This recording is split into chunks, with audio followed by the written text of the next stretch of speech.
আসসালামু আলাইকুম দর্শক, আপনাদের মাঝে আমি আর একটি নতুন ভিডিও নিয়ে আসছি। তো এই ভিডিওটি হচ্ছে আপনারা আমার পেঁপে গাছের যে ভিডিওগুলো দেখছেন সেখানে আপনাদের পেঁপে গাছের বৈশিষ্ট্য প্লাস হচ্ছে যে আপনার গাছের ফলন দেখানো হয়েছে। এখানে আরেকটা জিনিস দেখাবো, আপনারা আমার ভিডিও স্ক্রিনে দেখতে পাচ্ছেন যে এখানে একটি ফল পাকা শুরু করেছে। তো আমি আসলে আপনাদের দেখাতে চাই যে অনেকেই আপনারা জানেন না যে কত অংশ পাকা শুরু করলে বা কতটুকু পাকা শুরু করলে পেঁপে ফল ছিঁড়তে হয়।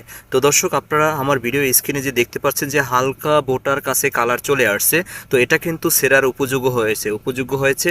এবং অনেক সময় দেখা যায় যে নিচের দিকে হালকা একটু হলদে কালার আসে। তো এই স্টেজে আপনারা এই ফলগুলো ছিঁড়বেন, তাহলে আপনি বাজারে বিক্রি করার জন্য খুব উপযোগী হবে। কারণ পেঁপে একদিনে বিক্রি হয় না, এটা বাংলাদেশের বিভিন্ন প্রান্তে চলে যায়।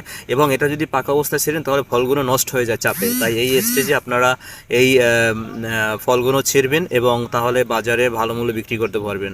ধন্যবাদ সবাইকে। আসসালামু আলাইকুম।